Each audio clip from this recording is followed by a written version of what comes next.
Salam alaikum, Azul, bonsoir. Les élites, un mot qui revient beaucoup ces derniers temps, tout particulièrement depuis le Hirak. Un mot, une notion, un concept qui pose question et qui interpelle. Parce que le Hirak, justement, a déploré son absence en son sein, l'absence d'élite, et parfois aussi s'en est réjoui. Puisque nous disent certains hirakistes, chat échaudé craint l'eau froide.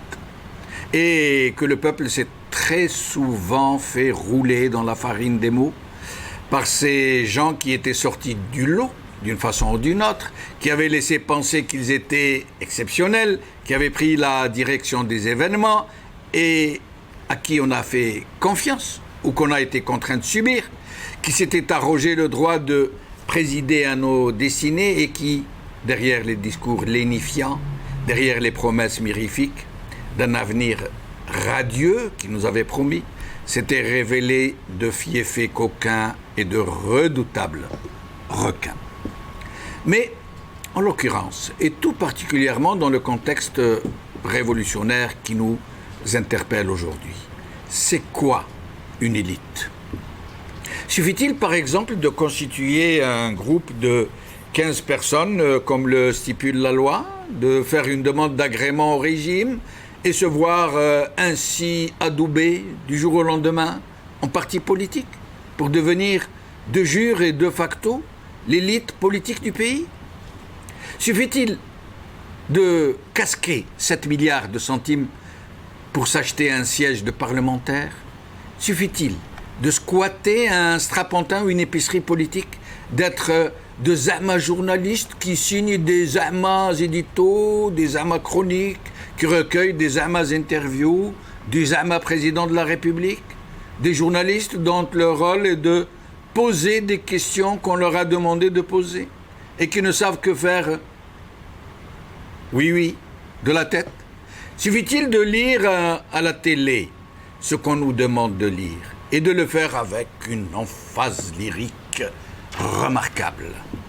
Suffit-il de faire partie de ces amas cénacles, de amas intellectuels en tout genre, qui grouillent un peu partout, qui pullulent, ces professeurs, ces docteurs, qui n'ont quasiment rien produit, rien publié de notable, si ce n'est des archives avant terme qui ne seront jamais consultées.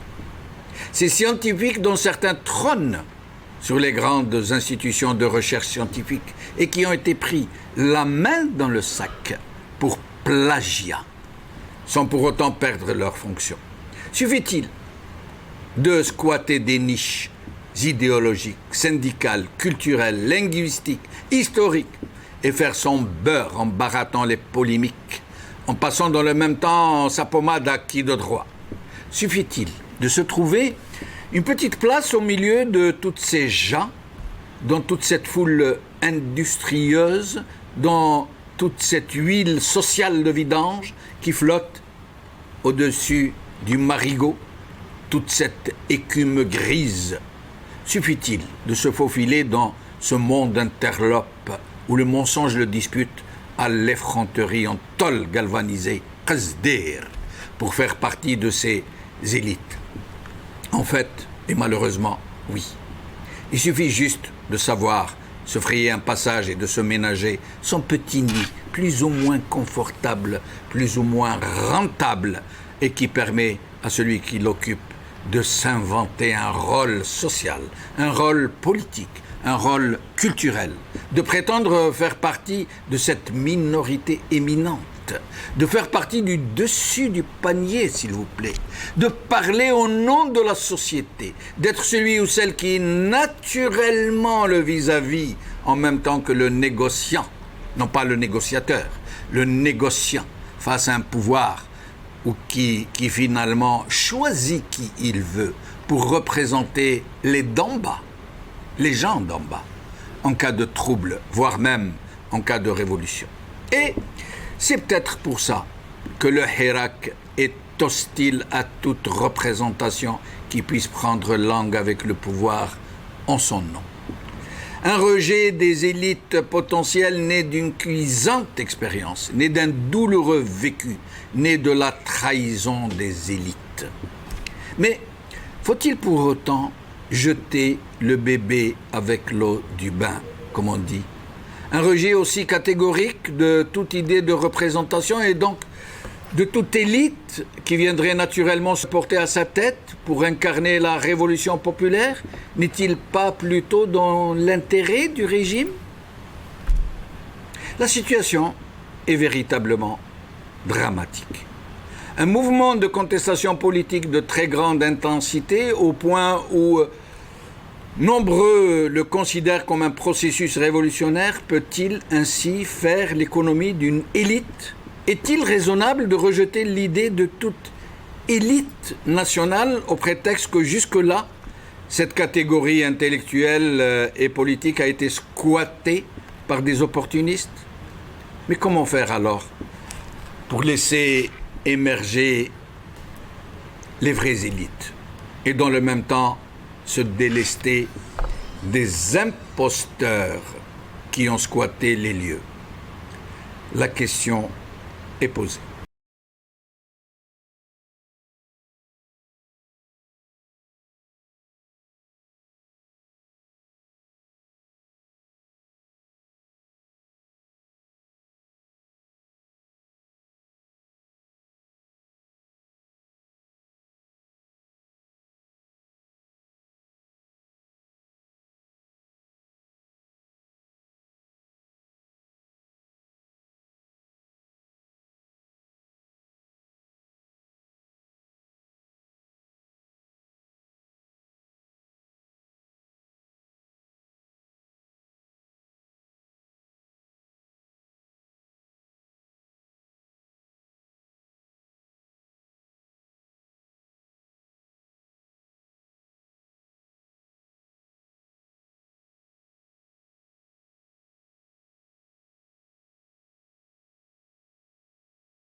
C'est un petit hommage que nous venons de rendre à Cheb Hasni, Shukron Hasni, Rabbi Rahmou, dont nous commémorons aujourd'hui le 26e anniversaire de son assassinat.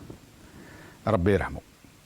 Justice algérienne par le peuple et contre le peuple. C'est le titre de notre émission d'aujourd'hui. Et pour en parler, nous aurons avec nous Aïssa Rahmoun, avocat, vice-président de la Ligue algérienne de défense des droits de l'homme. Zoubida Assoul, avocate, présidente de l'UCP. Nabila Smaïl, avocate. Mohamed Gouasmia, avocat, défenseur des droits de l'homme. Nous allons commencer par Nabila Smaïl, maître Nabila Smaïl. Merci d'avoir accepté notre invitation. Merci de m'avoir invité. Merci à vous. Alors, d'abord, avant de commencer à aborder donc le sujet du jour, c'est-à-dire la grève générale des avocats algériens, j'aimerais d'abord avoir votre point de vue sur cette grande question que se posent les gens sur les élites ou supposées élites algériennes qui sont tellement absentes en fait que le Hirak en est arrivé à dire non, nous ne voulons pas de ces élites.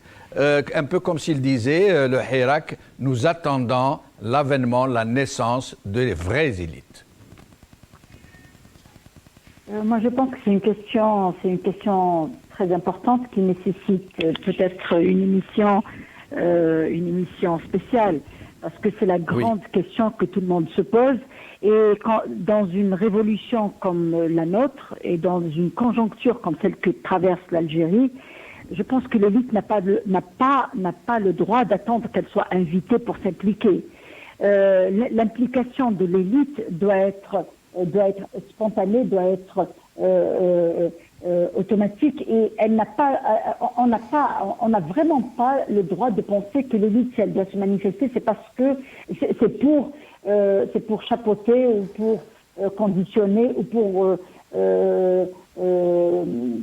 être à la tête du Hirak. Non, le Hirak, nous voulons tous que ça reste un mouvement ou une révolution qui doit se structurer au fur et à mesure des événements, au fur et à mesure des acquis.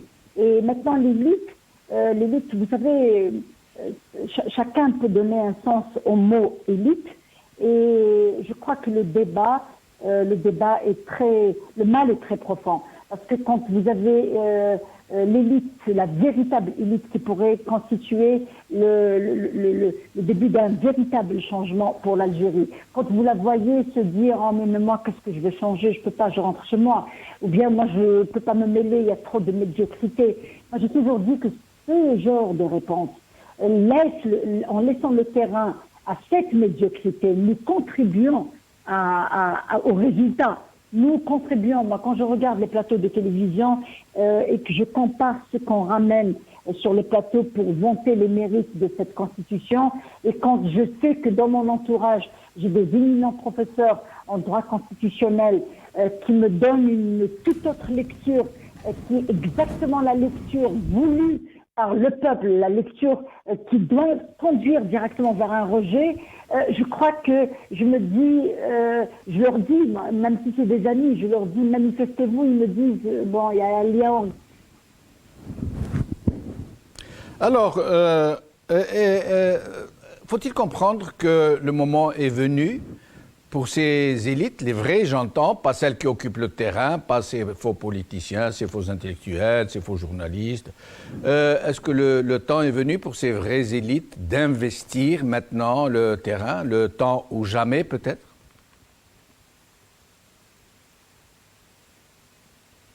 Nabil Esmaïl? On a perdu Nabil Esmaïl, j'espère que nous allons vite la retrouver. Alors, nous avons donc avec nous Mohamed Gouasmia, maître Mohamed Gouasmia, avocat, défenseur des droits de l'homme, avocat près la Cour suprême. Mohamed Gouasmia a souhaité s'exprimer en arabe. Mohamed Gouasmia, merci d'avoir accepté notre invitation. Marhaba bik. مساء الخير في جمال. مساء الخير، اهلا بك. ليك وللمستمعين وللزميلتين تاعك. الله يبارك فيك استاذ. ربي يحفظك. محمد قواسمية. نعم. هذه الحركة هذه الإضراب العام للمحاميين الجزائريين، يعني تقدر تفهمنا واش اللي صرا، واش اللي كاين، ما هما المطالب، ما هو الجو، ما هو المناخ؟ شوف سي جمال، الله غريبة، يعني احنا المشكلة يعني وين كان انني بعيد عن الجزائر العاصمة 700 كيلومتر بالصحة. نذكر باللي راك في تبسة استاذ. صحيت. المشكل اللي رانا نعانيو منه ما كانش استقلالية القضاء، ما كانش استقلالية القضاء، ماهوش مستقل. هذه المشكلة رانا نعانيو في معاناة حمراء كدفاع، نعانيو في معاناة حمراء. المشكل الرئيسي أنا اللي نشوفه هو غياب قرينة البراءة. هذا مبدأ دستوري نص عليه الدستور الجزائري، لا بريزومبسيون دينوسونس. لا بريزومبسيون دينوسونس، هذا ينص عليه الدستور الجزائري نتاع 96 في الارتيكل 45، يقول لك كل شخص يعتبر بريء حتى تثبت جهة قضائية نظامية إدانته مع كل الضمانات التي يتطلبها القانون. ما يكفي هذا الدستور اللي هو اسمه القوانين الوضعية. يعني أنا نحير قضاة يعني خالفوا الدستور، كفاية هذا ما يتحاكموش. المفروض القانون ثاني لو كود دو بروسيدور بينال تعدل في 2017، واش يقول؟ يقول باللي كل شخص راهو يعتبر بريء ما لم تثبت إدانته بحكم قضائي نهائي. هاي ويزيد يقول لك مبادئ الشرعية والمحاكمة العادلة واحترام كرامة وحقوق الإنسان. هذا الارتيكل من دي كود دي بروسيدور بينال. هذه كلها قوانين واضحة، ما حتى كاينه واحدة المدونة هذه صادق عليها المجلس الأعلى للقضاء، يعني القضاة اللي داروها وقتها مع في تاريخ 23/12/2006. وش تقول هذه؟ تقول على القاضي، هذا القاضي يلزم نفسه، يقول لك على القاضي أن يحترم قرينة البراءة، لا بريزومبسيون دينوسونس. لكن الشيء المعمول به راهو مستحيل. يعني المفروض، يعني معليش انا راني نقول من حق المجتمع باه يحارب الجريمه، رانا كلنا ضد الجريمه، وباه يضمن للافراد نتاعو، يضمن لهم حياه هادئه مستقره. ولكن الطمأنينه هذه ما لازمش تكون على حساب انتهاك الحريه الشخصيه للفرد. الفرد راهو عاش، يعني احنا الجزائر دارت ثوره علاه 7 سنوات، 1.5 مليون شهيد علاه؟ على الحريه، لأن الجزائري يطلب الحريه. خلق ربي في القرآن الكريم يقول لك ولقد كرمنا بني آدم. يا خويا كرمنا ربي، كيفاه يجي عبد خاصة يعني الجزائريين ما قبلوش الذل والإهانة من الأجنبي من فرنسا، راح يقبل الجزائري خوه جزائري يجي يعفس عليه. هذه هي المشكلة. احنا رانا نعاني، وانا نقول لك نعاني في معاناة يعني مرتب كل الأمراض، لأنه ما كانش يعني حتى المتهم، المفروض المتهم يجي مطمئن قدام القاضي نتاعو، مطمئن على باله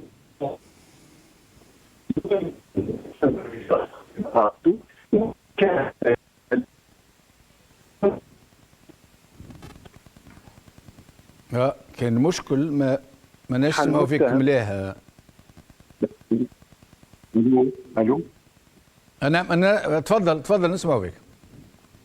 قلت لك سي جمال، قلت لك المتهم نمشي انا المتهم في الحبس محبوس، يقول لي استاذ شوف ربي يعيشك بدلني من القاضي هذاك، شوف حطني. يا اخويا راني مانيش انا اللي نبدل ونحط وكذا. يقول لي هذا راهو قاضي، راهم يقولوا لنا راهو ما يخافش ربي، راهو يعني اللي وصلوا يعطيه الحس ما فيهاش، حتى لو كان يكون عندي براءه راهو ينحيها لي ويديني وكذا.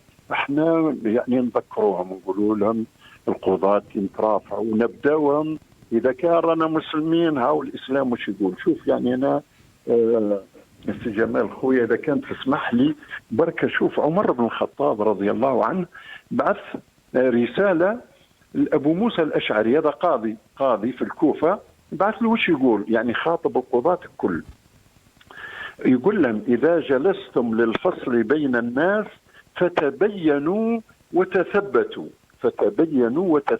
ادرس الملف مليح، شوف وش ماله وما عليه. فإن أصابكم أدنى شك، شوف يا أخويا يعني هذه قبل 14 قرن القرينة اللي درك موجودة في كل قوانين العالم، الشك يفسر لصالح المتهم. فإن أصابكم أدنى شك ولو بمثقال شعرة فكفوا عن الحد، ما تطبقوش الحدود. هذه حد السرقة وحد القتل وحد الحدود هذه ما تطبقوهاش. والله ولي من لا ولي له. هذا أكثر من 14 قرن. قال لهم لو كان يكون عندكم شك ولو بمثقال شعرة. تصور احنا راك تلقاه يعني مكان كما يقولوا بالفرنساوية لو بينيفيس دو دوت. فوالا لو بينيفيس دو دوت. هذا قلت لك يعني وهذا بعد ولا تقرر في العالم بالكل، ولا الشك يفسر لصالح المتهم. هذه قاعده في كل قوانين العالم. اذا قلت لك سي جمال نحن مشكلتنا مع القضاة انهم ما يطبقوش القانون، ما ينطلقوش من قرينه البراءه ابدا. كاين مبدا واحد اخر استاذ محمد قواسميه، مبدا يعني عالمي، سي ان برانسيب دو دروا يونيفرسال مطبق على حسب في كل بلدان العالم يعني المتطوره نوعا ما، اللي يقول لك باللي من أين لك هذا؟ d'où tiens-tu cela؟ ثم كل حاجة اللي عندك تاعك شيك رزقك لازمك تبرهن منين جاك يعني هذا الشيء هذا. احنا نعرفوا اليوم القضاة الجزائريين مشهورين بالرشوة الصغرى والرشوة الكبرى. كاين بزاف من القضاة يعني عايشين فوق المستوى بكثير نتاع المدخول نتاعهم.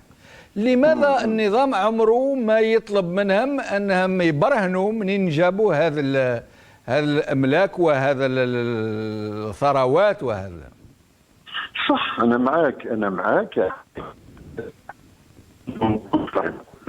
لانه ساعات تطيح، وخاصه القضاة الشباب باهيين يعني صراحه. قضاة الشباب تلقاهم جايين متحمسين حابين يخدموا بصحة. القضاة راهي كارثة كبيرة. الو. نعم نسمعوا فيك استاذ، نسمعوا فيك. قلت لك القضاة يعني انا نتذكر مرة هذاك نتاع حقوق الانسان والله يعني وين كان هو ما يعجبنيش بالصحة واش قال انا راني بعثت وقتها الرئيس المستقيل هذاك يقول راني بعثت وراني قلت القضاة اللي تربوا في عهد الحزب الواحد هذم كلهم لازم تعطيهم للرترات، كلها تعطيهم التقاعد يروحوا يقولون لانه ما همش قابلين للاصلاح. انا واش راح نقول لك يعني فعلا يعني كاين قضاة راهم يملكوا ملايير على حالها، يعني قضاة منحرفين انحراف كبير، ولكن مع ذلك الدولة ما كان حتى مساءلة أو احنا بس علاه ما الدولة ما تحاسبهمش وما تسألهمش يعني لربما اختك يخدموها ولا يعني مقابل امشي كيما نقول لك بالتليفون وانا نغمض عيني ولا كيفاه؟ نقول لك اللي راح يحاسب راهو هو متورط. يعني هي درك ما عندناش ديمقراطيه. يقعد معنا استاذ محمد قاسمي هذاك نرجعوا لك. معنا زبيده عسول. Maître Zoubida Assoul, merci d'avoir accepté notre invitation. Bonsoir, c'est Jamel. Alors, grève générale des avocats ou grève nationale et générale des avocats? Non, je pense que c'est une grève nationale. Parce qu'au départ, la grève qui a été décidée par le barreau d'Alger, donc le Conseil de l'ordre des avocats d'Alger, a été décidée suite au dernier incident, mais pas que. C'est la goutte qui a fait déborder le vase. Donc, le Conseil de l'ordre d'Alger s'est réuni en urgence le vendredi passé et il a décidé de faire grève pendant une semaine, donc du dimanche jusqu'au 4 octobre. Ensuite, l'union des barreaux s'est réunie et ils ont décidé d'une grève de 2 jours, le 30 et le 1er octobre. Donc, c'est une grève nationale. D'accord. Alors, d'abord, quelles sont les principales revendications de ce mouvement social?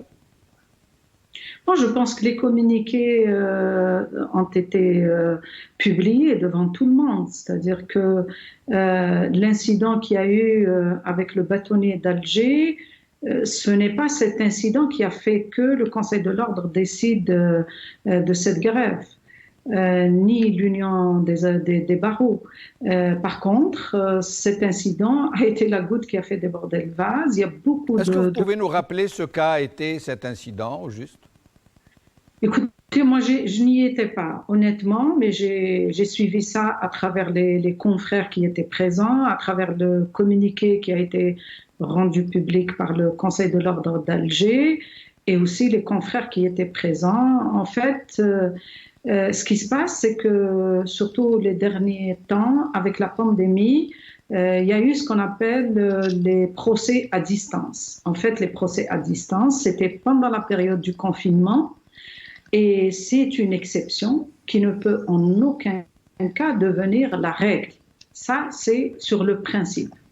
Maintenant, cet incident, d'après ce qu'on a appris de bouche à oreille, de tous les présents qui étaient là-bas à cette audience, c'est que le bâtonnier, après une longue journée du procès, avait demandé le report des plaidoiries des avocats pour le lendemain. Le magistrat n'était pas d'accord. Ensuite, bien sûr, le bâtonnier était offusqué parce que c'est un droit de la défense. C'est même pour les magistrats, c'est inhumain de demander à un magistrat de faire une journée d'audience qui dure 16 heures ou plus, voire plus. C'est inhumain parce qu'il ne peut plus capter de toutes les manières, il ne peut plus écouter, donc c'est inefficace, c'est pas du tout dans l'intérêt d'un bon fonctionnement de la justice, on va dire ça comme ça. Mais en plus, après, bien sûr, il y a eu des allers et retours de réaction de la part du magistrat, mais aussi de la part des avocats. Et le lendemain aussi, ils avaient demandé le report parce que les conditions d'un procès équitable n'étaient pas réunies et le magistrat a décidé de la mettre en délibéré. Ça, pour nous, c'est une atteinte grave au droit de la défense parce que, comme vous le savez, la défense ne se représente pas à elle seule. C'est-à-dire qu'on ne défend pas, en fait, que l'avocat. On défend surtout les intérêts du justiciable dans le droit algérien, la Constitution, le Code de procédure pénale. Il est dit, il est énoncé que le droit de la défense est sacré et que aussi les droits du justiciable et les conditions d'un procès équitable sont garantis par la loi. Donc à partir de là, bien entendu, tout le monde était sur les nerfs et ça a fait ce que ça a fait. C'est-à-dire quand vous dites comme point principal de vos revendications les droits de la défense, vous entendez que ce n'est pas seulement les droits des avocats de la défense, mais aussi ceux des justiciables que vous défendez. Bien évidemment, bien évidemment. C'est trop simpliste de croire que c'est l'affaire des avocats. Bien entendu, l'avocat est là pour d'abord exercer son métier d'avocat et donc de défendre les intérêts de ces justiciables et il est là pour garantir à ces justiciables leurs droits, mais aussi leurs droits à des conditions d'un procès équitable. Donc c'est pas que l'avocat qui a été bafoué dans ses droits et dans l'exercice de son droit à la défense et de toutes les demandes qui sont justifiées par la loi, mais c'est aussi une atteinte aux droits du justiciable au finish. Restez avec nous, Zoubida Assoul, je reviens à vous dans un petit instant. Et nous avons retrouvé Maître Nabila Smaïl. Nabila Smaïl, vous êtes avec nous? Bonjour, je suis avec vous. Ah, très bien. Alors, on a l'impression, comme ça, on a le sentiment assez vague, que la résistance, j'allais dire, des avocats qui sont très fortement impliqués dans le Hirak, d'ailleurs, nous pouvons même dire qu'ils sont à l'avant-garde du hirakisme de toutes les façons, dans les manifestations, dans la défense des hirakistes accusés ou incarcérés. Sauf qu'on a le vague sentiment qu'il n'y a pas de cohésion dans vos rangs, que ce ne sont pas tous les avocats qui s'engagent, que ce n'est pas toute la corporation, que c'est assez mitigé selon des régions et d'autres, selon des barreaux et d'autres. Alors d'abord, je tiens à préciser que les avocats qui se sont engagés dès le début de la répression, dès le début des arrestations, n'ont pas été très nombreux. Ça a commencé par le collectif pour la dignité et le changement qui a été créé que le prolongement du collectif déjà créé à l'occasion des événements de Kabylie. Nabila Smaïl, je me permets de vous interrompre, on ne vous entend pas très bien. Donc je vais vous laisser entre les mains de la régie. Peut-être qu'on va pouvoir vous appeler plutôt sur un téléphone fixe, je crois. Je reviens à vous dans un petit moment et je reviens. Est-ce que nous avons réussi à voir Aïssa Rahmoun? Pas encore. Alors je reviens à Mohamed Gouasmia. Faqadna. Alors je reviens à Zoubida Assoul. Excusez-nous, ce sont les aléas du direct, c'est comme ça. Zoubida Assoul. Oui, vous êtes avec nous? Oui, je vous écoute. Très bien. Alors, je vous le dis comme ça, de but en blanc. Pourquoi est-ce que tous les avocats ne sont pas tous au même front, de la même façon, avec le même engagement, à un moment où ils sont tous concernés, ils ont les mêmes problèmes, les mêmes contraintes, les mêmes menaces qui pèsent sur eux. À votre avis, qu'est-ce qui fait que les avocats ne parlent pas d'une seule voix? Non, d'abord, la décision de l'Union des barreaux d'Algérie a démontré, en tout cas à travers le communiqué, à travers les décisions qui ont été prises, que les barreaux sont tous solidaires, d'abord pour la grève, mais pour dénoncer justement tous les abus ou alors les atteintes aux droits de la défense et aux conditions du procès équitable en Algérie. Ça, c'est une décision qui a été prise. On ne peut pas dire que tous les barreaux ne parlent pas de la même voix. Maintenant, sur le terrain, si jamais, il faut faire la différence entre les avocats militants et des avocats tout court. Bon, il y a des avocats qui sont militants, qui sont engagés dans la défense des droits de l'homme, aux côtés du Hirak. Ils ont été, depuis les premiers moments, dans la révolution pacifique. Ils ont constitué un collectif pour défendre tous les détenus d'opinion, les détenus politiques et toutes les atteintes aux libertés individuelles et collectives dans notre pays. Mais il y a des avocats qui ne sont pas militants. On ne peut pas dire à ces avocats pourquoi vous n'êtes pas militants, parce que le militantisme, c'est un choix personnel. Donc, vous ne pouvez pas l'imposer en tant que barreau. Par contre, les problèmes professionnels que nous rencontrons, ce sont des problèmes qui existent et qui existent depuis fort longtemps et dans plusieurs régions du pays, mais sauf que elles sont différentes. Ce sont des problèmes qui sont à la limite qui se ressemblent, mais à chaque fois ça dépend du vis-à-vis que nous avons, du magistrat, des chefs de cour de la cour concernée, du barreau aussi de cette cour. Donc il y a beaucoup de paramètres en fait qui rentrent en considération pour essayer de voir comment on gère ces problèmes-là. Mais moi, ce que je peux dire, c'est que il y a une volonté qui se dégage de plus en plus les derniers temps. C'est que on a tendance d'abord à instrumentaliser la justice d'une manière excessive, particulièrement dans certains procès qui concernent justement des délits d'opinion, qui concernent un certain nombre d'affaires qui concernent l'opinion publique nationale. Je ne parle pas du droit commun, des choses qui passent tous les jours. Il y a des milliers d'affaires qui passent inaperçues. Par contre, ces problèmes-là, il y a une volonté qui apparaît ces derniers temps. Et cette volonté, c'est d'abord d'éloigner les avocats de par leur engagement avec la révolution pacifique, mais aussi depuis leur engagement... D'éloigner comment? D'éloigner comment? Pardon? Vous avez dit d'éloigner les avocats. Les éloigner comment? Les éloigner, justement à travers ces manœuvres qui sont utilisées au niveau de certains procès, au niveau de certaines juridictions, de mettre mal à l'aise la défense, de ne pas répondre aux revendications de la défense quand il s'agit des droits des justiciables, etc. Donc ça, on le ressent. C'est visible. Quand il y a violation des droits de la défense et des droits des justiciables que vous défendez, quels sont vos recours habituellement? Les recours légaux, j'entends.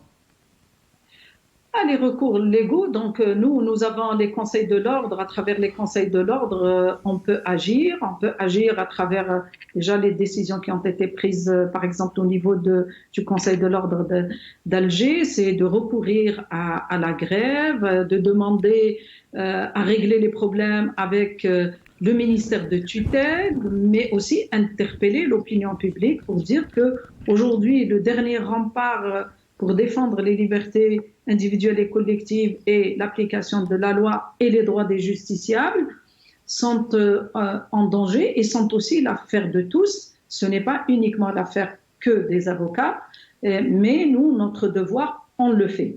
Mais en plus, moi, ce qui me semble ces derniers temps, c'est que par exemple, regardez dans la mouture d'amendement de la Constitution qu'on propose, les avocats sont un partenaire privilégié de la justice. de la manière dont la justice est rendue. Mais quand vous regardez que le Conseil supérieur de la magistrature, dans sa composition, la constitution que nous propose le chef de l'État propose des gens qui représentent le pouvoir législatif dans la composition du Conseil supérieur. Il n'y a pas les avocats, alors que les avocats sont des partenaires privilégiés de la justice, mais aussi ils aident la justice à ce qu'elle se fasse bien et dans l'intérêt du justiciable, et pour justement essayer de reconquérir cette confiance chez le citoyen en la justice. Donc ça, moi je l'explique comme une absence de volonté politique de laisser les avocats jouer un rôle là où ils peuvent jouer un rôle, et c'est tout à fait un rôle qui leur convient parfaitement. La deuxième des choses, c'est qu'il ne faut pas oublier, il faut le rappeler, c'est que les avocats, le jour où les magistrats eux-mêmes ont subi à Oran, on se rappelle l'année passée, ils ont subi justement des violences à l'intérieur même de l'enceinte du tribunal. Violences policières. Des violences policières qui ont envahi la juridiction et qui ont même violenté des magistrats. Les personnes qui ont vraiment, c'est-à-dire crié au scandale, c'était les avocats. C'était le collectif des avocats, et nous avons dit que ça, c'était vraiment un précédent très grave et que les services de sécurité n'ont rien à voir dans l'enceinte des tribunaux, des cours, et que les magistrats ne doivent pas être traités de la sorte. Donc nous l'avons fait. Restez avec nous, Zobeida Assoul. Nabila Smaïl, en espérant que nous allons bien vous écouter, bien vous entendre. Bien maintenant. Nabila Smaïl. Oui, je vous entends très bien. Très bien, et nous aussi. Alors, je vous laisse poursuivre ce que vous nous disiez avant que je vous pose d'autres questions. Je disais que par rapport à l'engagement de certains avocats et pas beaucoup d'avocats, il faut savoir que la première fois où il y a eu un appel de la part du collectif des avocats pour la dignité et le changement, l'appel à la marche du 28, on s'est fait taper sur les doigts. Donc attention, il ne faut pas penser que c'est facile de s'engager dans une révolution comme la révolution pacifique du 22 février, mais on s'est engagé et on continue, et Dieu merci, ça a fait tache d'huile. Beaucoup de collectifs ont été créés ailleurs, notamment à Alger, grâce aux jeunes avocats qui se sont donnés corps et âme après les arrestations pour l'emblème Amazir. Ensuite, c'était à Oran, après à Tlemcen, à Nava, à Chlef. C'était extraordinaire. Cet élan et ce sentiment de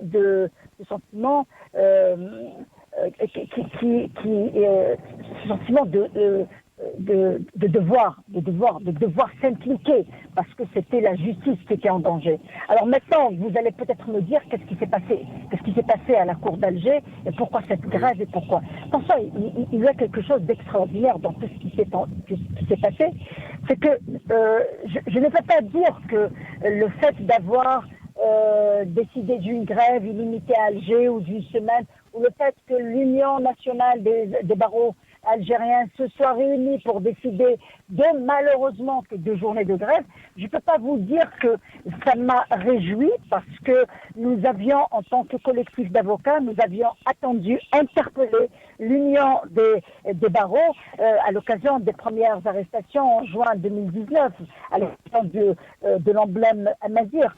Pourquoi l'Union des barreaux n'a pas réagi quand Karim Tabou n'a pas eu droit à une défense, chose qui lui a causé une crise en pleine audience? Pourquoi ils n'ont pas réagi quand tous ces détenus d'opinion ont été malmenés? Bon, cela dit, je ne suis pas contre cette mobilisation, bien au contraire.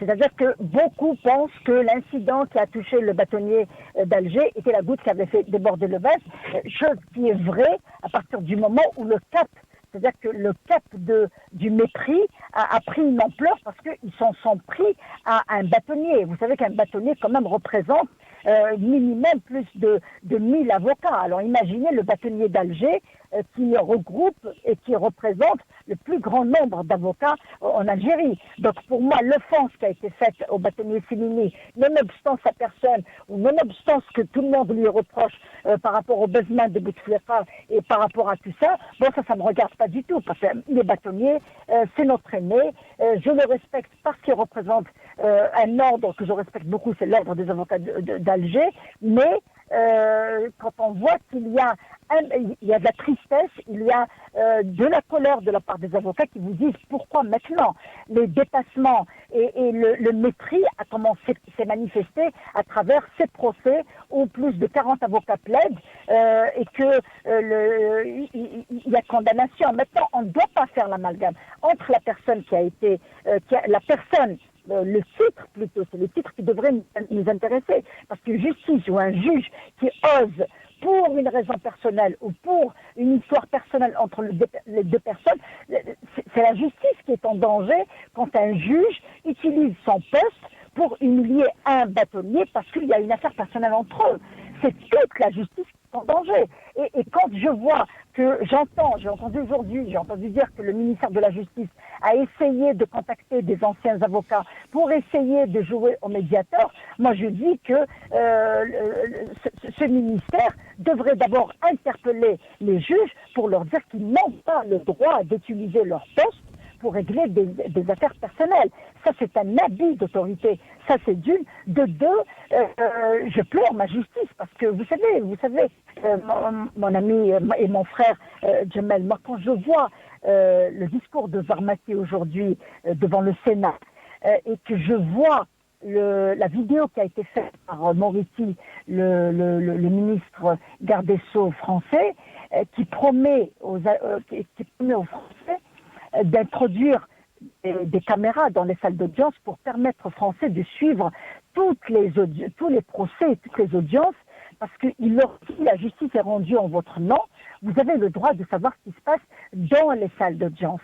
Il promet un budget qui a été révisé et qui n'a pas été révisé depuis un quart de siècle, un budget de 1000 milliards d'euros pour réajuster et relancer les moyens pour avoir une justice à la hauteur des aspirations des Français. Et que moi, je regarde la télévision et je vois Varmati, à chaque sortie, il nous promet des textes de loi de répression, des textes de loi qui répriment le peuple algérien. Il n'a jamais sorti autre chose qu'un projet de loi qui révise le code pénal et pratiquement même dans le code de la famille, ils vont bientôt introduire des clauses de répression. Donc quand je vois ces deux personnages qui occupent le même poste dans deux pays qui sont séparés par la Méditerranée, j'ai l'impression que le discours de Moriti m'a renvoyé à la préhistoire.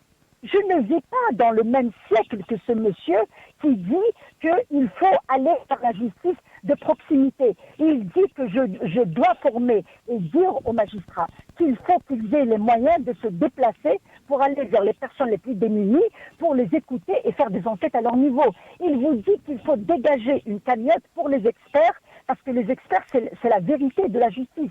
Il n'y a pas de justice sans les experts. Alors que nous, les experts, c'est pratiquement, avec tout le respect que je dois à certains d'entre eux, mais pour la plupart, c'est eux qui compliquent les affaires, c'est eux, parce qu'ils se mettent, ils deviennent une partie dans le procès. Quand on désigne un expert, quand le client vient vous dire, je crois que cet expert a été acheté par mon adversaire, parce qu'on n'a jamais convoqué les experts pour les faire comparaître pendant les audiences. Donc il y a un sérieux problème. Il ne s'agit plus maintenant de relations avocat. Ah. Est-ce qu'on a perdu Nabil Ismail? Nous allons essayer de la retrouver. Nous avons finalement avec nous Maître Aïssa Rahmoun. Aïssa Rahmoun, merci d'avoir accepté notre invitation.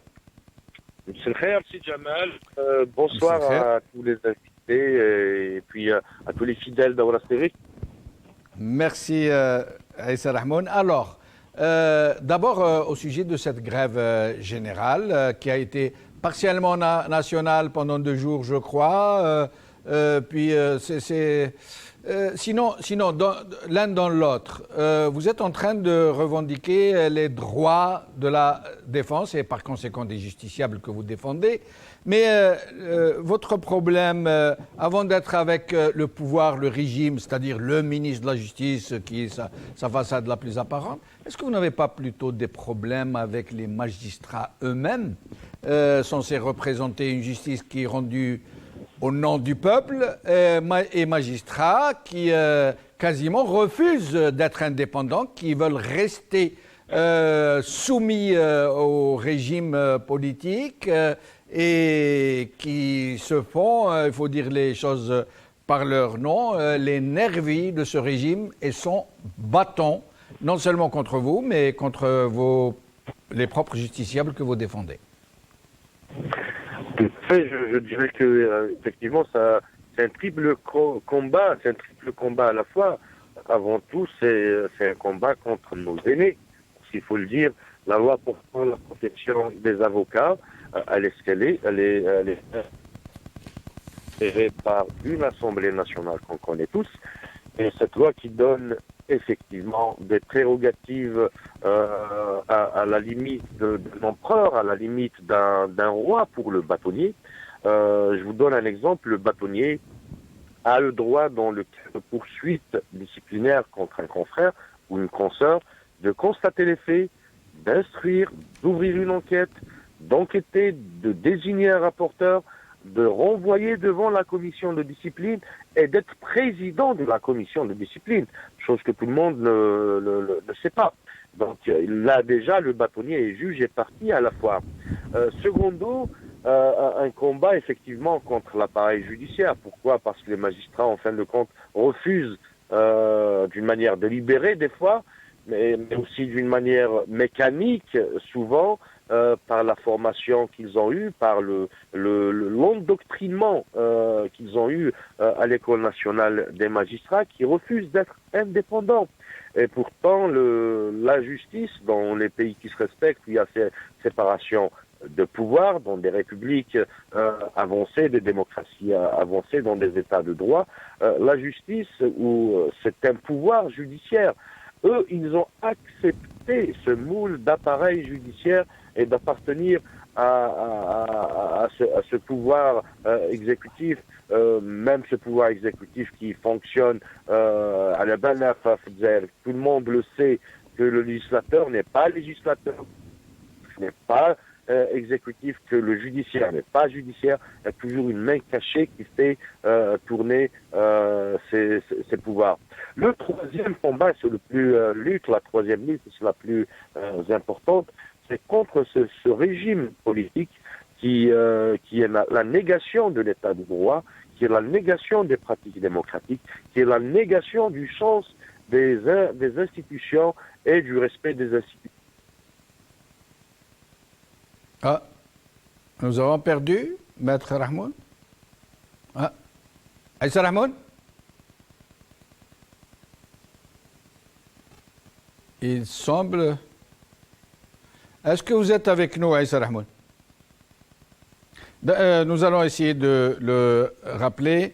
Et je reviens à Zoubida Assoul. Oui, je suis là.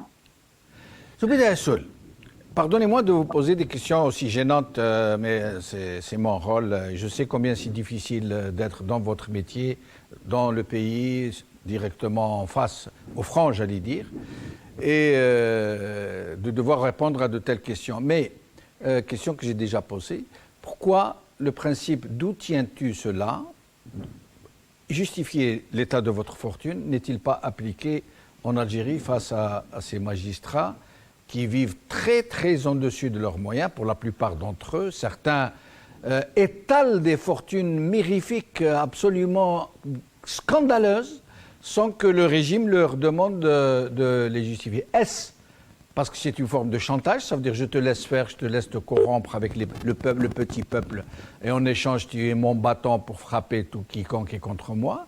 Ou est-ce que c'est juste comme ça pour tout le monde, que c'est juste de la négligence? Il y a plusieurs raisons, si jamais. D'abord, c'est vrai que les salaires des magistrats ne sont pas des salaires qui leur permettent vraiment de vivre dignement, il faut le dire.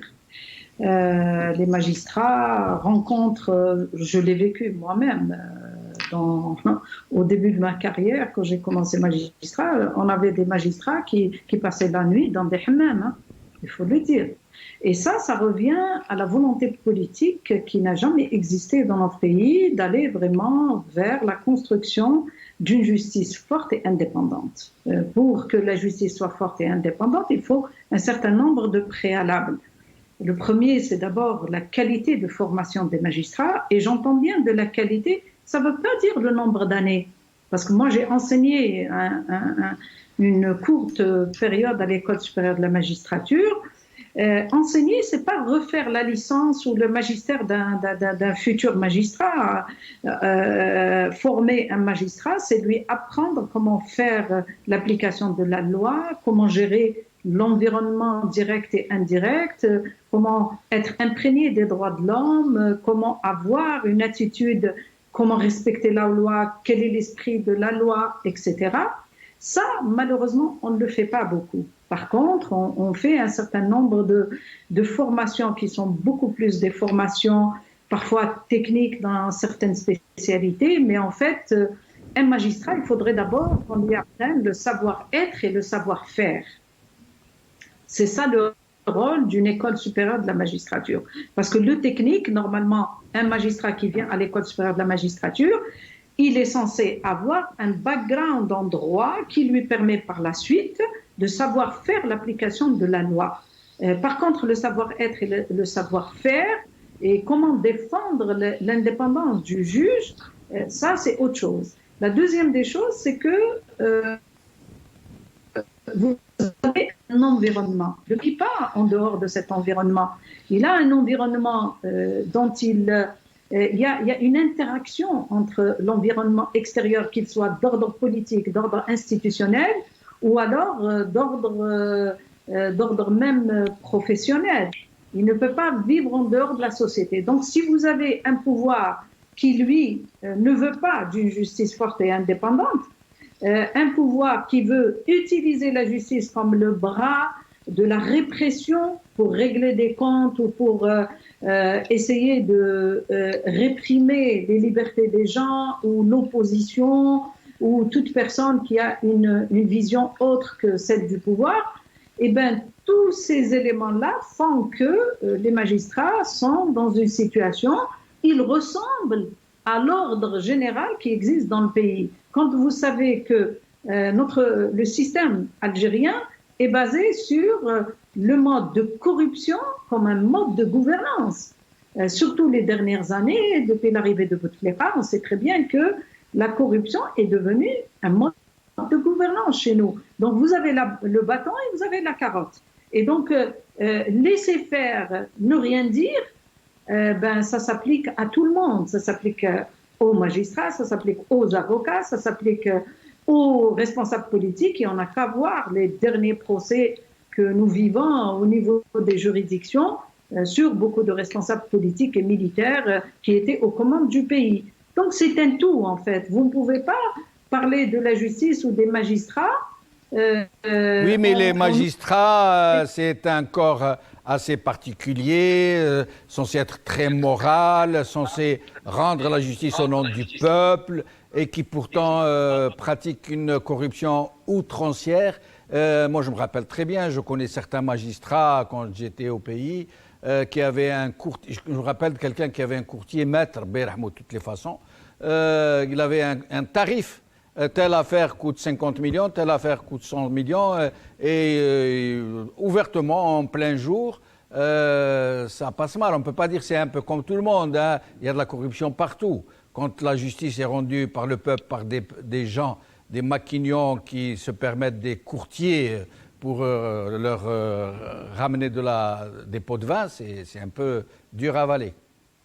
Non, je ne suis pas en train de justifier, je suis en train de vous parler de ce qui se passe dans l'environnement global. Vous ne pouvez pas, si jamais, dans un système totalitaire, dans un système qui est corruptible, qui corrompt les gens, dans un système de répression.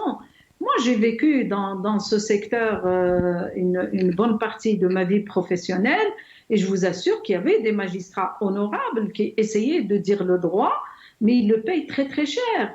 Et on a des exemples même pendant cette révolution. Vous vous rappelez du procureur Belhadi, vous vous rappelez des premiers juges qui ont rendu des décisions de relax pour les gens du Hirak.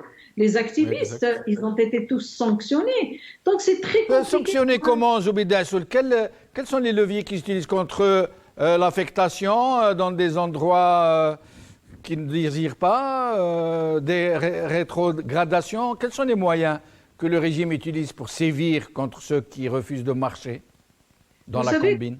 Quand le Conseil supérieur de la magistrature est présidé par le président de la République, c'est-à-dire présidé par l'exécutif, donc vous vous attendez à quoi?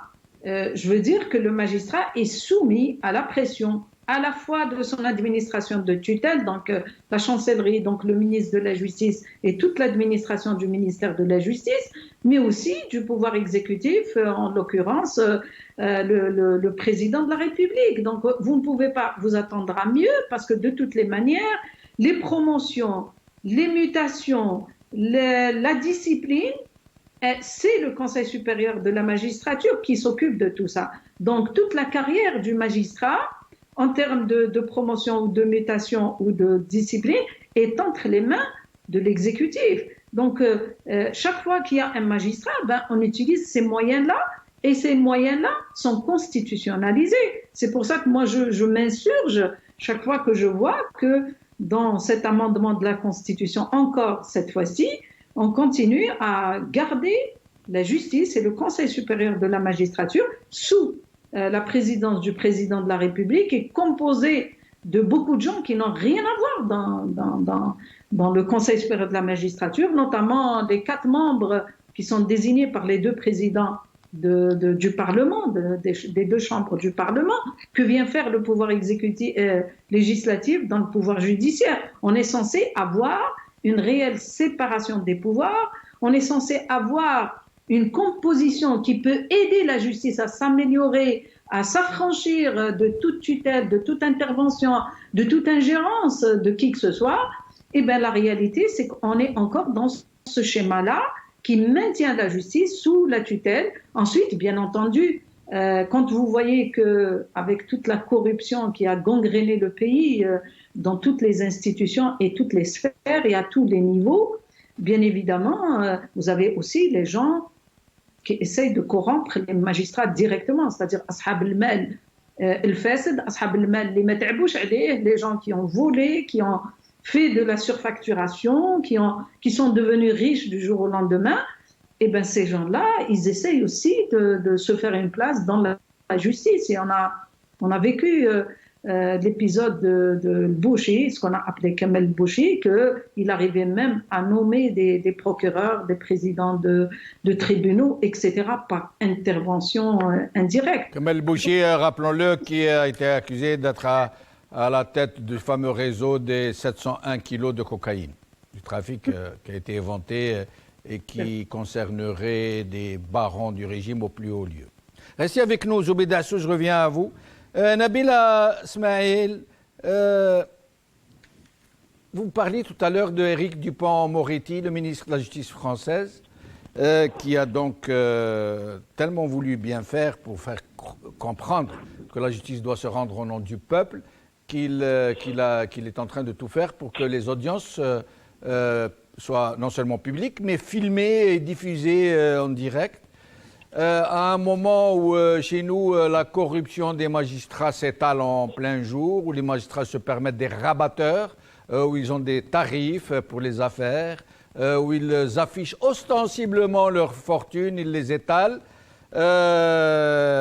et où la pièce, enfin le moyen central de sévir contre les magistrats qui ne filent pas droit est l'affectation. On peut affecter quelqu'un du jour au lendemain dans un endroit qui ne désire pas rejoindre et il ne peut rien dire puisqu'on lui dit de toute façon c'est en Algérie, vous ne pouvez pas dire je n'y vais pas. Sur ce point, Nabila Smaïl, sur ces pressions qu'on exerce sur les magistrats qui refusent de se laisser corrompre et de se laisser dicter leur verdict.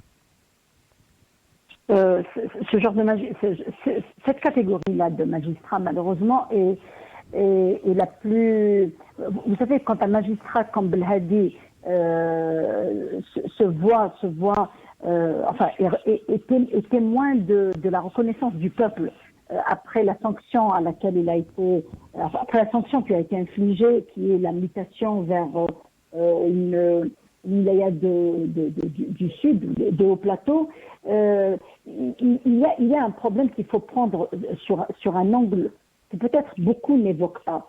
C'est cet angle de critères pourquoi on ne met pas de critères pour être magistrat. Vous savez qu'en Angleterre, le régime anglo-saxon exige pour un magistrat qu'il ait fait au moins 15 ans de barreau. 15 ans de barreau, ça c'est pas pour rien. D'abord, c'est pour qu'ils connaissent ce que c'est que la justice, parce que quels sont les rouages de la justice. Ensuite, c'est pour qu'ils puissent se faire les moyens nécessaires pour le préserver de toute tentation. Et il y a cette protection qui est une protection et qui n'est pas un contrôle.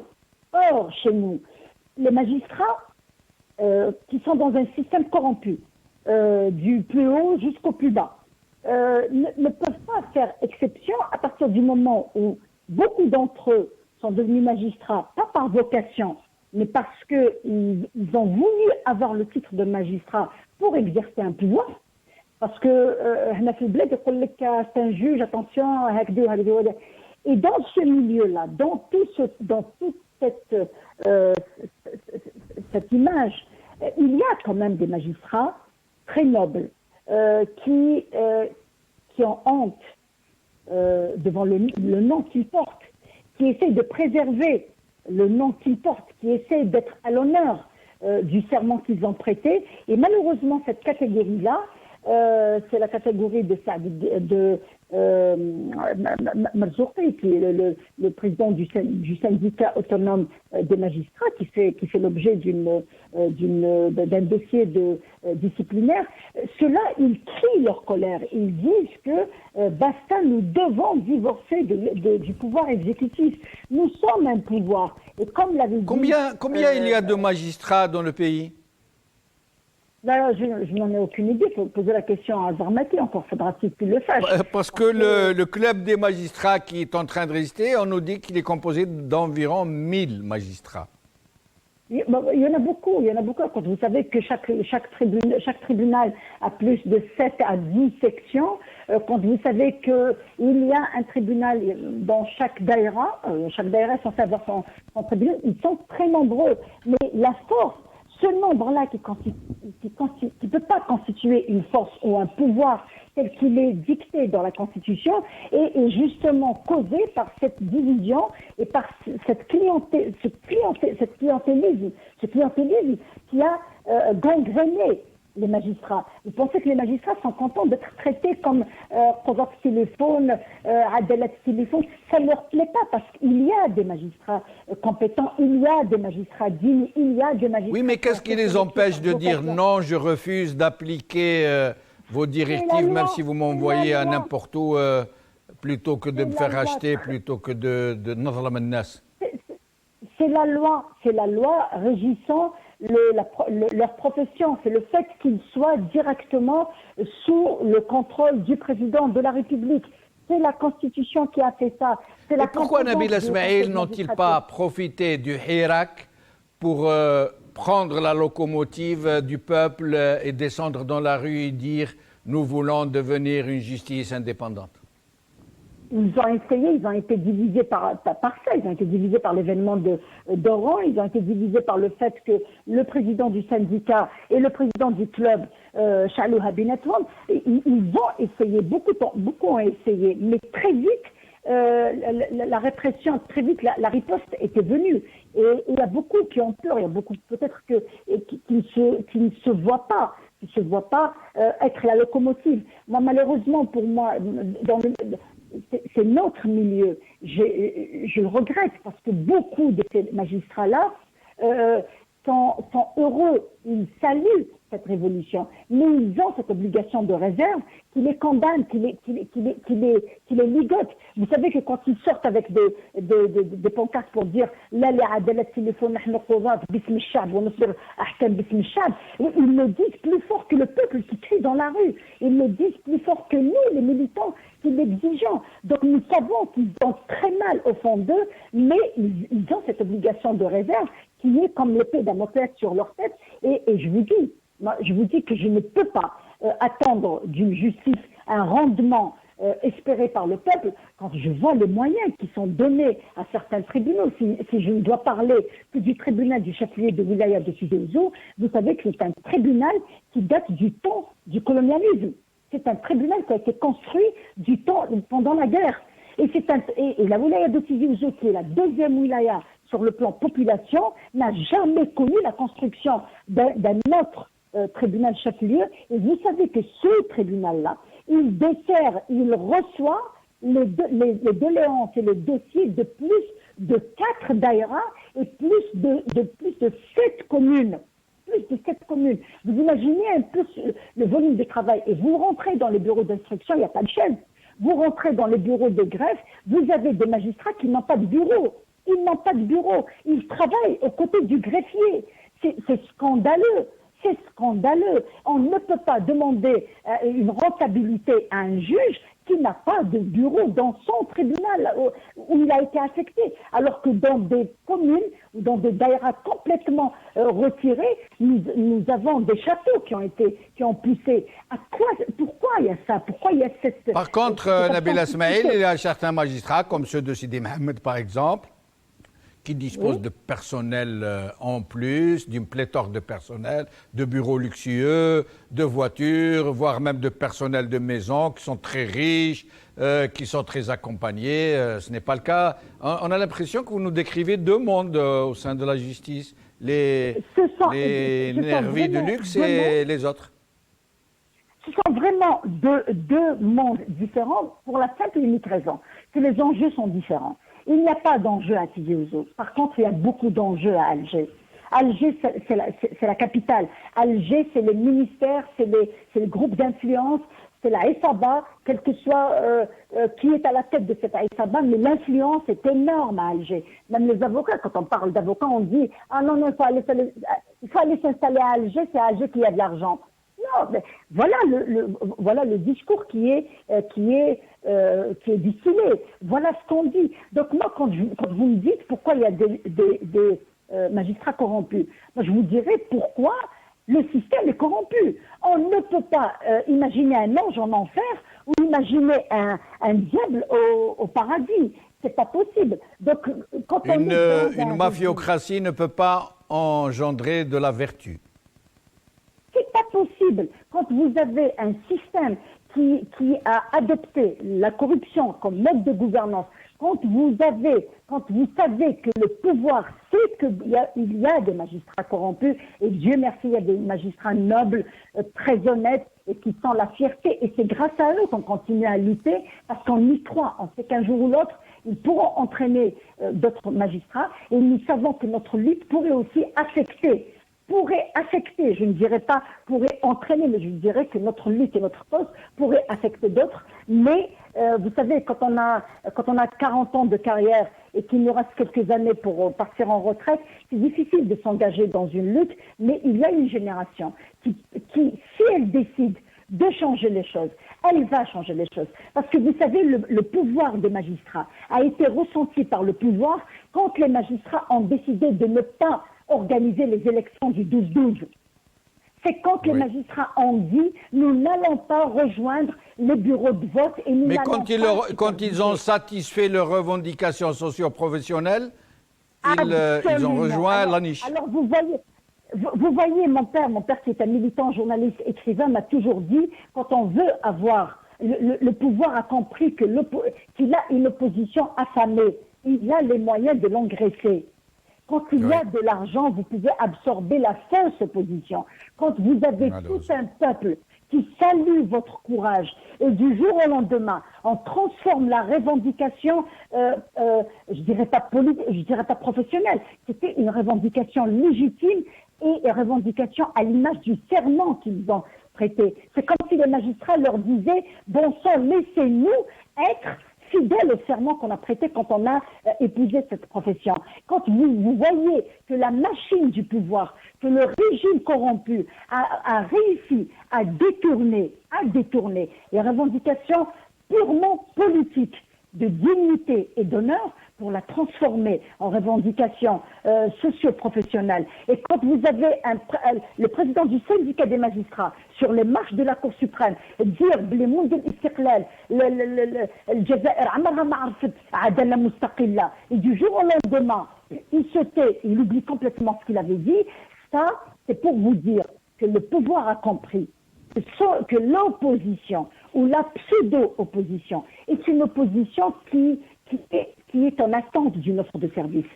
C'est une opposition qui est en attente parce que c'est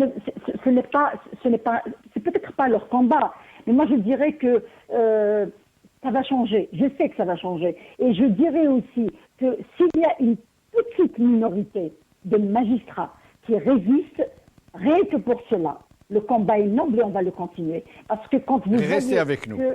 Restez avec nous, Nabil Ismail. Nous n'arrivons pas à joindre Mohamed Gouasmia, mais nous avons réussi à retrouver Aïssa Rahmoun. Mais avant, nous allons écouter M. Gaïd Salah, Ahmed Gaïd Salah Harbi Rahmou, voir comment il parle au ministre de la Justice. Voilà, voir comment il parle à la justice censée être rendue par le peuple.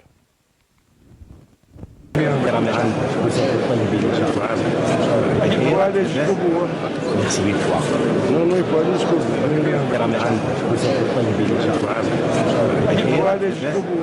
Merci mille fois. Aïssa Rahmoun, content de vous avoir retrouvé. Aujourd'hui, ça a été assez chaotique. Hein. Je crois que vous êtes au volant. Ah, on l'a perdu. Alors là, ça a été une émission difficile. Pardonnez-moi, chers amis. Alors, je reviens à Zoubida Assoul. Zoubida Assoul, je vais vous poser une autre question gênante. Est-ce que vous êtes avec nous? C'est la journée des questions gênantes, mais rien ne me gêne, allez-y. Ah ben, très bien. Je vous sais assez courageuse pour tout affronter, Zoubida Assoul. La politicienne et la défenseuse. Zoubida Assoul, l'Aïsaba Kimegoulou, qu'ils ont mis en prison, d'abord on se demande pourquoi ils n'ont pas mis toute l'Aïsaba en prison. Il y en a tellement qui courent encore les rues dont on sait tellement de choses. Le citoyen lambda sait très bien qui est Zour, qui est Sidi Saïd, qui l'autre. Ils sont des milliers dans ce cas qui n'ont pas été inquiétés du tout. Mais ceux qui ont été inquiétés, et je ne suis pas leur avocat, mais il est dans le principe de la droiture d'accorder les mêmes droits à tous les justiciables, même s'ils ont été les ennemis du peuple, c'est comme ça. Si nous prétendons à la démocratie, il faut donc être droit et il faut croire en la démocratie. Monsieur Gaïd Salah qui donnait des ordres à Zermati qui mettait de pleines fournées d'anciens hauts barons du régime en prison, à jeter en pâture au peuple pour leur faire croire que le nouveau régime, la nouvelle Algérie, était en train de satisfaire les revendications du Hirak al-Assil, comme ils disent aujourd'hui. Nous savons tous que les droits de ces gens qui sont en prison, ont été violés. Tous ont été jugés de façon arbitraire, illégale, injuste, violente, brutale, humiliante. On a vu Yahya comment il a été traîné aux obsèques de son propre frère, jeté en pâture, donné en spectacle. Il n'y a pas que lui, il y a Toufik, il y a Saïd Bouteflika qu'on a vu menotter. Pourquoi les avocats n'ont-ils pas dénoncé ces pratiques condamnables à plus d'un titre concernant ces membres du régime qui ont été violentés dans leurs droits les plus élémentaires?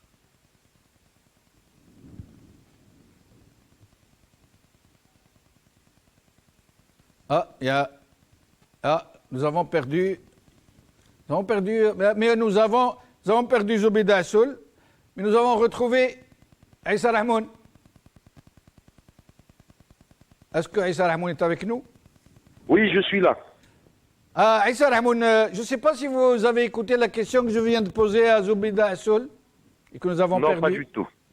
Pas du tout. Je lui demandais pourquoi les avocats n'ont-ils pas défendu les droits qui ont été violés, bafoués des gens du régime, comme Yahya, Sellal, Saïd Bouteflika, Tawfiq, tous les autres qui ont été jetés en prison, non pas par souci de justice, mais pour nous les jeter en pâture, pour nous faire croire que ceux qui étaient en train de rendre la justice au peuple étaient en train de répondre aux aspirations du peuple. Pourquoi les avocats, en dehors du prétoire, sur un plan public, n'ont-ils pas dit que ces justiciables ont été bafoués dans leurs droits, ont été humiliés et ont été victimes de graves dépassements et violations de la loi?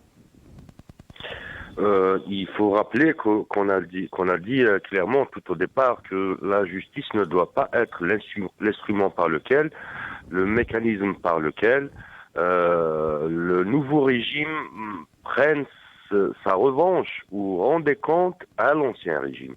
C'était dans nos déclarations, qu'elles soient publiques ou en privé, on l'a clairement dit. Pourquoi? Parce que si on est avocat, on doit être convaincu en moins d'une chose.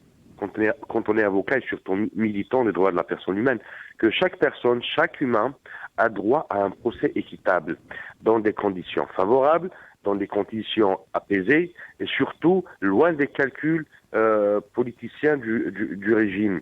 C'est ça le mandat du défenseur en fin de compte. Sincèrement, et ça c'est une déformation. Pour ma part, j'ai reçu deux invitations de la famille à Khalida Msaoud et Khalida Toumi, aussi un proche de Hamel, pour que je me constitue en leur faveur. La déformation, il faut le dire, parce que quand on était engagé pour défendre les activistes du Hirak, il y avait cette déformation, ce complexe de défendre aussi les oligarques ou les anciens pantins du régime algérien. Ça, c'est un défaut, j'avoue, personnellement, et je pense que tous mes confrères et consoeurs le sentent aussi. Réellement, le combat de l'avocat n'est pas seulement un combat en faveur des activistes du Hirak. Certes, tous les honneurs leur appartiennent. Pourquoi? Parce qu'ils sont très impliqués dans la révolution du peuple algérien. Il y a beaucoup d'abus, il y a beaucoup d'arbitraires qui s'exercent sur eux. Mais on a oublié un chapitre assez important, même si on l'a déclaré, on l'a dit ouvertement, qu'ils doivent aussi, que les oligarques, les anciens responsables du régime algérien doivent bénéficier d'un jugement et d'un procès équitable. On a dit aussi que tout ça ne peut se faire, ne peut se régler. Toutes les affaires liées à la corruption, à la dilapidation du denier public ne peuvent pas se faire en dehors d'une justice transitionnelle qui garantit un vrai procès pour que le peuple algérien arrive à la vérité, pour que le peuple algérien contrôle réellement ce qui s'est passé durant une vingtaine d'années, peut-être plus, les décisions centrales politiques du pays, mais aussi les décisions économiques, ça relève de l'avenir du pays. Donc je dirais effectivement que le mandat de l'avocat, c'est de protéger, c'est de promouvoir, c'est de défendre tout citoyen en face de l'arbitraire. C'est ce que disait Maître Ali Yahya Abdelnour, qui est militant des droits de l'homme, c'est l'homme et la femme debout en face d'un système arbitraire. Et la déformation ou le complexe, il faut le dire, et c'est de notre faute bien sûr, c'est de ne pas revendiquer très tôt ces procès équitables. Réellement, tout Algérien était assez content de voir défiler devant les tribunaux, soit militaires ou civils, d'anciens dirigeants qui ont causé des maux, du mal pour la société, pour le pays, mais force est de constater qu'en fin de compte, probablement c'est au conditionnel, je le dis au conditionnel, qu'on s'est trompé. Et quand on se trompe, il faut se ressaisir et dire en fin de compte, même nous les avocats, on a servi quelque part pour diaboliser et les uns et pour jouer le rôle du décor pour les autres. Merci Issa Rahmoun. Je suis désolé de ne pouvoir poursuivre cette très intéressante discussion. Nous sommes arrivés à la limite de l'émission. Merci à Zoubida Assoul. Merci à Nabil Ismail, merci à Mohamed Gouasmia, à qui je demande pardon de ne pas avoir pu le joindre de nouveau. Merci à vous, chers amis. Je crois qu'avant de vous quitter, je crois que nous ne dirons jamais assez toute notre gratitude pour les magistrats intègres qui ont pu rester, qui ont su rester intègres malgré la formidable pression qui est engagée contre eux, qui est exercée contre eux pour les contraindre à aller au râtelier, à la mangeoire, qui ont su... Moi, j'ai connu un magistrat tébessan, un président de cour, j'ai connu d'autres magistrats aussi qui étaient réellement dans le besoin matériel de choses essentielles. J'ai connu un magistrat que ses enfants boudaient parce qu'ils ne pouvaient pas leur acheter des Adidas, pour vous dire.